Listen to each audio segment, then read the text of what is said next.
Hello Cancer, Sun, Moon, Rising, and Venus signs. Kamusta po kayo? Sana po ay nasa mabuti kayong kalagayan. Welcome back po sa Star Tarot. Kung bago kayo rito, welcome din kayo. Thank you sa inyong support. I truly appreciate it and God bless you all. Tignan natin ang mga messages ninyo for today. For Cancer, we have wildflower. Live an uncontrolled life, free to grow anywhere and bound by nothing. And so parang adventure, no? Parang inimbitahan kayo dito to live boldly, fearlessly, and mag-adventure kayo, no? Kasi sa pag-adventure natin na yan, maybe diyan kayo mag-grow, doon kayo magta-thrive, no?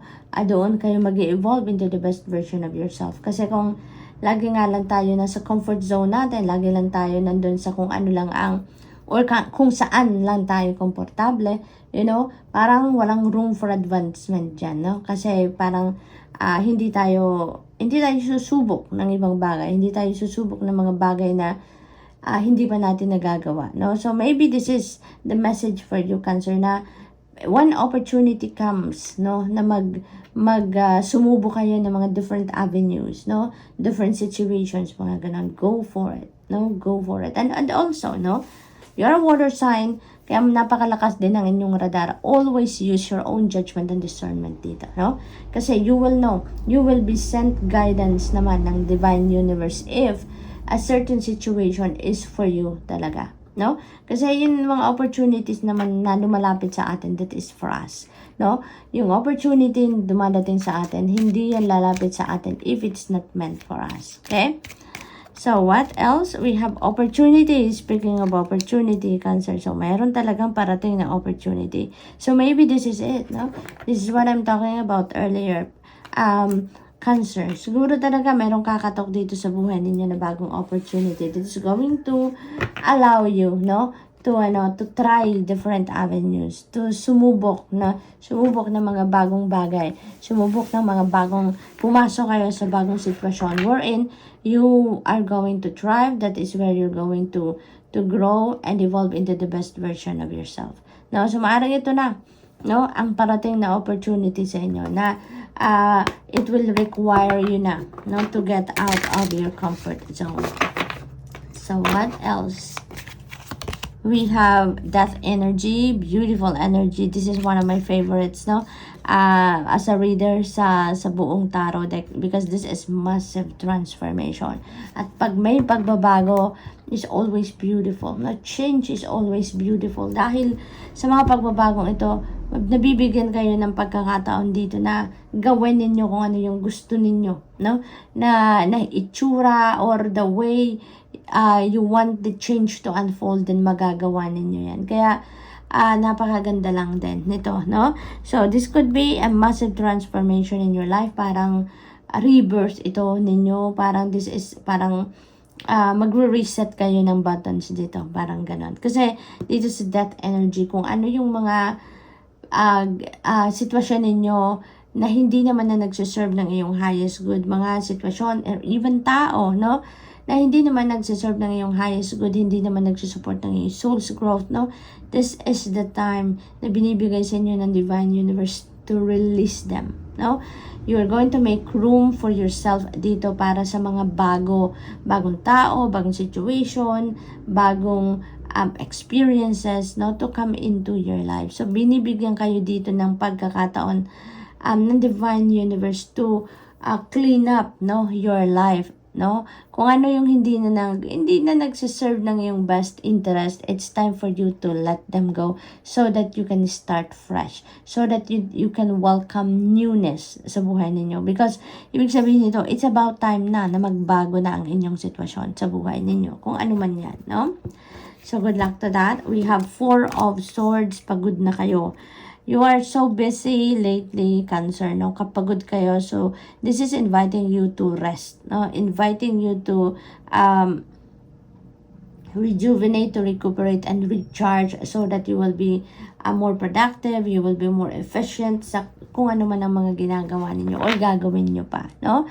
So, maaari din naman dito na kailangan nyo lang magpahinga, kailangan nyo lang marinig, no? Kung ano ang divine guidance sa inyo because you're always busy, your body is always moving, yung isip ninyo talagang gumagana ng gumagana. So, with that, hindi ninyo ma-access, no? Kung ano yung divine guidance sa inyo because those divine guidance comes in sa atin in a very subtle way, Cancer. Kaya, napakahalaga na magpahinga muna kayo, no?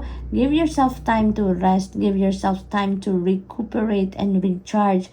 Nang sa gayon, you will be back to center, you will be back on top of your health. Nang sa gayon, kahit madami kayong gagawin, kahit ang dami ninyong nakalinyang gagawin, nakaschedule, kumbaga, you can efficiently perform that kung ano man mga gagawin ninyo kung you are on top of your health. Okay? So, good luck to that. Cancer, we have 9 of Pentacles na pagaganda. This is your return of investment. This is wealth. No, this is wealth. This is financial gain. Cancer na parating sa inyo. Ito yung panahon, ano, na may experience nyo na yung financial comfort. No? Na finally, ang pinagtrabahuan ninyo, ang sipag, ang dugot pawis na nilalagay ninyo siguro sa inyong trabaho or sa kahit ano pa man, ano, magbubunga na yan ngayon. Makukuha nyo na ngayon ang return of your investment. Kumbaga, no? So, this is really beautiful kasi kung ano man ang opportunity na to na nadadating sa inyo dito, this is going to bring you financial comfort. This is financial gain. Ito yung pagkakataon ninyo na maramdaman nyo na yung prosperity and abundance sa buhay ninyo, Cancer. So, good luck to that. And that's all I have for you for today. I hope nakatulong ang mga mensaheng ito in some way. Thank you for watching. Love and light. Namaste. Hello, Scorpio, Sun, Moon, Rising, and Venus signs. Kamusta kayo? Sana po'y nasa mabuti kayong kalagayan. Welcome back po sa Star Tarot. Kung bago kayo rito, welcome din kayo. Thank you sa inyong support. I truly appreciate it. And God bless you all. Una mensahe ni Scorpio ay relax. Ayan, Scorpio. Ang panawagan sa inyo ngayon ay mag-chill kayo, mag-relax kayo. Maaring pagod na kayo, kailangan nyo na mag-chillin lang, magkalma lang, no? Scorpio, para nang sa gayon, makapagpahinga din naman kayo, makapag-recharge din kayo, and it's a must, no? Kung pagod na, walang ibang solusyon dyan, magpahinga, no?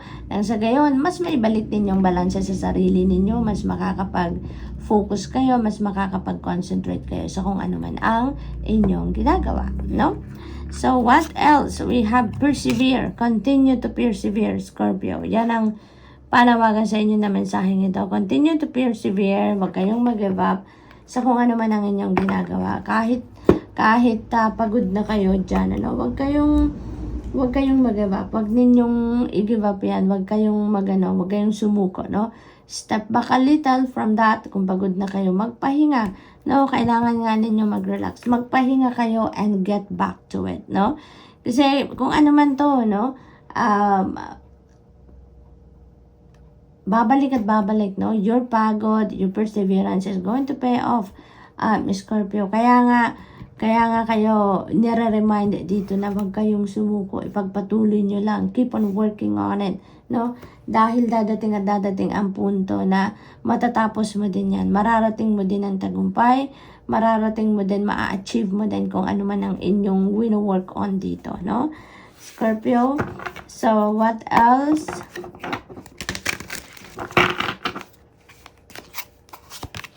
We have Queen of Cups. Ayan. So, you are already, dati na kayong malakas ang radar, Lagi yung sinasabi yan sa inyo, Scorpio, na kayo may pinakamalakas na intuitive abilities, kumbaga. And with the Queen of Cups energy dito, sinasabi dito na mas malakas ang inyong radar sa ngayon,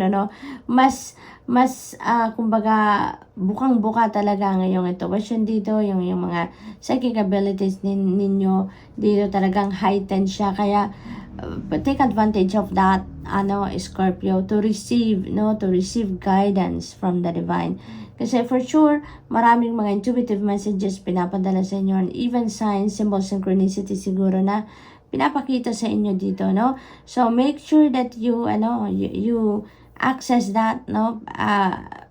Pakinggan ninyo, tignan ninyo kung anong ibig sabihin ng mga dumadating na gabay, because that is very important for you, no? Kaya ka binibigyan ng guidance, it's because maybe kailangan ninyo ng gabay sa ngayon, or maaari din naman na humihingi talaga kayo ng divine guidance, kaya pinapadalhan kayo ng mga mensahe, ng mga intuitive messages. So, it's for you to access that so that it could help you, no? It would help you sa kung ano man ang inyong sitwasyon sa ngayon, okay?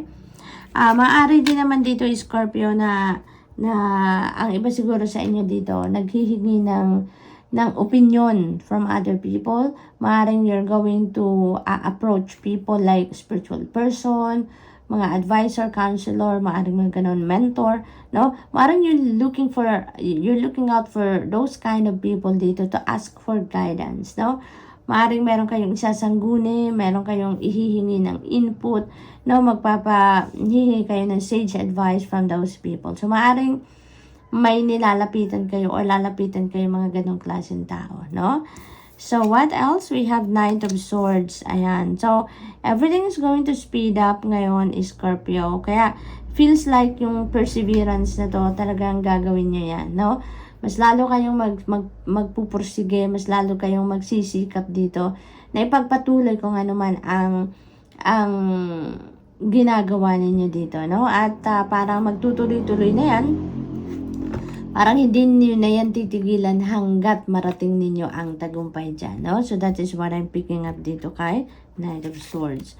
So, we have Queen of Pentacles. Meron tayong ditong dalawang queen. So, ibig sabihin dito, Scorpio, na talaga namang napapaligiran kayo ng mga supportive people, no? Very supportive people, helpful people, at saka mga tao din na intuitive din, tulad ninyo, mga tao din na napakalalakas din ng mga radar, no? So, yun ang napipick up ko dito. Kaya, parang magagabayan talaga kayo dito ng mga taong ito na sa paligid niyo. This is also, si Queen of Pentacles is a mother archetype. So, maaaring this is your mom, this is your grandma, or this could be someone na kinoconsider ninyong mother archetype na lagi nandyan. Maaaring siya yung nag-encourage sa inyo, siya yung nag-advise sa iyo, siya yung nagpupush sa iyo na continue on. No, Scorpio, so maaaring ganun ang sitwasyon dito. This could also be a beautiful energy pagdating naman sa career, finances, no, kaperahan, no. So maybe may mga financial opportunities na parating sa inyo dito or financial blessings, Scorpio, and that is going to bring you financial success and prosperity and abundance talaga, no? Kaya parang dito, you're going to be very happy and very grateful for these blessings na parating sa inyo. So, good luck, Scorpio, and that's all I have for you for today. I hope nakatulong ang mga mensaheng ito in some way. Thank you for watching. Love and light. Namaste. Hello Pisces, Sun, Moon, Rising, and Venus signs. Kamusta kayo? Sana po ay nasa mabuti kayong kalagayan. Welcome back po sa Star Tarot. Kung bago kayo rito, welcome din kayo. Thank you sa inyong support. I truly appreciate it and God bless you all. Tignan natin ang mga messages ninyo. For today, we have the world energy. Pauna mensahe ninyo. Napakaganda, Pisces. Meron ditong ending, no? And there is new beginning. So, meron kayo dito mga pag-aaral siguro, may mga research siguro kayong ginagawa, or maaaring schooling talaga, online, mga ganon. At matapos yun na yan successfully. This could also be a project. This could be a long-term project na ginagawa ninyo or task na binigay sa inyo sa trabaho, no? And maaaring tatapos nyo na yan. So, this is a time for success ninyo, no? Sa kung ano naman ang inyong ginagawa, this is a time for celebration, this is a time for completion, no? Kaya maraming ganap, no, sa buhay ng iba sa inyo dito, Pisces, depende sa inyong sitwasyon. But definitely kung ano yung magtatapos na dito, ay hindi lang matatapos yan na basta matatapos, but you are finishing it with a bang, kumbaga, no? You are finishing it with a bang and you are going to finish it successfully, no, with flying colors. Kaya inspired ninyo dito. You are ending that thing, kung ano man yan, na ginagawa ninyo, na may inspire kayo lalo, no? Sa pagtahak ninyo ng bagong path ninyo, with a new beginning na papasok sa buhay ninyo dito, na new chapter in your life, na yayakapin ninyo dito. You are you are going to be very confident about yourself, you're going to be very assertive, you're going to be very inspired and motivated dito dahil galing kayo sa tagumpay, kagagaling nyo lang sa success, no? Kaya mas kayo dito, mas porsigido kayo sa mga susunod pa ninyong gagawin, no? Dahil alam ninyo na pagtatagumpayan nyo din yan dahil kagagaling nyo lang sa tagumpay, diba? So you are very confident about yourself dito. So, for others of you, this is travel, Pisces. This is travel. Maaring you're going to travel the world. Maaari din naman na may mga travel plans kayo. Sa ngayon, maaari din naman na travel na talaga kayo. Maaring magbabiyahe na talaga kayo for some reason. Ano? Whatever it is na kung ano man ang gagawin ninyo sa ngayon, it feels like you're going to be very excited about this. New beginnings, no? New chapter, new phase in your life na tatahakin ninyo dito. Kasi nga, nanggagaling kayo sa success. So, masaya kayo, high vibe kayo, kaya you're going to be very excited to start fresh sa kung ano man parte ng buhay ninyo dito, Pisces. So, that's really beautiful. So, what else? We have 4 of Cups. Ayan, opportunities. No? May opportunity na maaring dumating sa inyo dito or maaring nandito na sa inyong tabi, Pisces. Pero maaring hindi ninyo nakikita because feeling bored kayo. Maaring ang iba naman sa inyo dito may sitwasyon na hindi nag-unfold according to your will, according to your timeline. So, maaring may ganong sitwasyon. Kaya, ang iba sa inyo parang nawala naman ng gana, no? So, this could be a different scenario naman for others, for other Pisces, no? But definitely, there is an opportunity sa inyo na dumating na Pisces. So, ang advice sa inyo dito, open your eyes, open your ears, open yourself to this opportunity dahil maaaring ito na yung opportunity na inyong hinihintay. Maaaring ito yung opportunity na pasaya sa inyo dito, magbubukas muli or magre-reignite muli ng inyong passion, no? So, open your eyes, no? Look around because, and consider, no? I-consider naman ninyo, tignan nyo muna kung ano yung opportunity na to na kumakatok sa inyo before you let it go talaga or before you ignore it totally.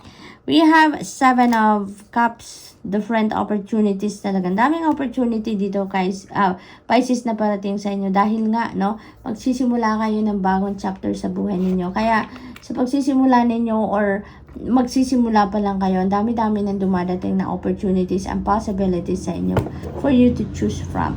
So, ang dami ninyong pagpipilian dito. So, be careful, no, with your decision dito. It may require you talaga to listen to your intuition, no?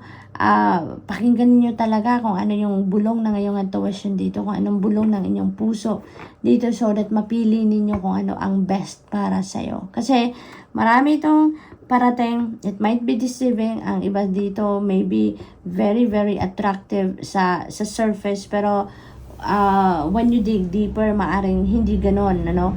Kaya use your intuition talaga dito kasi maaring malito kayo at kung ano na lang dyan ang mapili ninyo, no? So, it's very important for you to tune into your intuition because it will always guide you to the right choice, no? Dahil maaring marami ito, no? Marami itong opportunities na dadating sa inyo at baka malito kayo, no? And for you to easily, choose or pick kung ano ang best para sa iyo, kumonsulta kayo sa iyong intuition. Ask the divine to guide you, no, to enlighten your mind, no, na para mapili ninyo kung ano yung best para sa inyo, okay? So what else? We have patience. Ayan. So patience is a virtue, no? Patience is a virtue. Maaring yung patience ninyo dito ay maaring matest talaga dito, lalong-lalo na sa 4 of Cups, no? Kaya you know what, may mga bagay, no? Alalahanin lang natin, Pisces, na may mga bagay talaga na hindi natin makukuha, 'di ba? Na according sa will natin, according sa plano natin, ano? Kasi let's always remember that everything happens in divine order and timing, no? Kung hindi ukol, talagang hindi bubukol. If it's not meant for us, it's not really not going to unfold, 'di ba? Kung hindi naman tama pa sa panahon, pag off timing pa, kahit ano naman ang gawin natin, hindi rin talaga yan mangyayari, hindi yan dadating. Kaya, kung mag-hold on ka doon sa control mo over the outcome, talagang may frustration na mararamdaman ka dyan, may dissatisfaction ka na mararamdaman dyan. Kaya, ang napakahalaga na lang dito, no, na alalahanin natin na everything happens in divine order and timing, no? Lahat is according to the divine timing. And divine timing is always on time, always on point, diba? It's never early, it's never late. Dumadating talaga yan doon sa panahon na kailangan ng dumating yan. Kailangan ng mangyari sa buhay ninyo, no? Kaya kahit ano man ang effort natin, kahit ano ang pilit natin, insist natin na mangyari ang gusto nating mangyari, if it's not meant to be, it won't be, di ba? It won't happen. Kaya minsan kailangan lang natin na magpasensya, kailangan natin na mag-surrender sa divine universe, at kailangan natin na lagi nating papakinggan ng divine guidance because it will always lead us to where we need to be, kung ano ang kailangan nating gawin, what is next for us, yung gano'n, ano? Kaya yun na lang ang gawin natin, no? Wag na nating ipilit, wag na nating i-insist kung anong gusto natin. Let's just follow the guidance of the divine and be patient, no? Be patient. So, what else? Persevere, hayan. Be patient and persevere. So, maaaring ang iba sa inyo dito, meron ng parang siguro nabuboard na ang iba, may ginagawa siguro kayo na parang na-exhaust nyo na ang lahat ng effort ninyo, ideas, resources, pero maaaring hindi pa nagka-come to fruition. Hindi talaga nangyayari. Hindi nyo pa nakikita ang mga kaganapan na ine-expect ninyo. So, sinasabi dito, be patient and continue to persevere. No? Huwag kayong mag-give up, huwag kayong mawalan ng pag-asa. Don't despair because sabi ko nga kanina, kung ukol na yan, talagang bubukol yan. 'Di ba? Kaya ipagpatuloy nyo lang, provided that you listen to the divine guidance, no? Sa inyo, magpasensya kayo and continue to persevere. Yun din ang sinasabi dito. Wag nun yung sukuan. Even if you are tired na, step back a little. Kung pagod na kayo, step back a little, magpahinga, mag-recharge kayo, then get back to it, no? And continue to do whatever you need to do, no? Nang sa gayon, makarating na kayo doon sa kung ano man ang gusto ninyong marating. Kasi kung yan talaga ay para sa'yo, i-encourage kayo ng Divine Universe to continue on like this. Sinasabihan kayo na mag-persevere kayo. So, ibig sabihin niya, no, na parang, sige, pagtrabahuan mo pa, kulang pa ang iyong effort dito. Ibigay mo pa ang kung ano ang kaya mong gawin and you will reach the tagumpay din, no? You will achieve what you want to achieve dito. Kaya, ini-encourage kayo to be patient and just continue on with it, no? So, good luck, Pisces, and that's all I have for you for today. I hope nakatulong ang mga mensaheng ito in some way. Thank you for watching. Love and light. Namaste.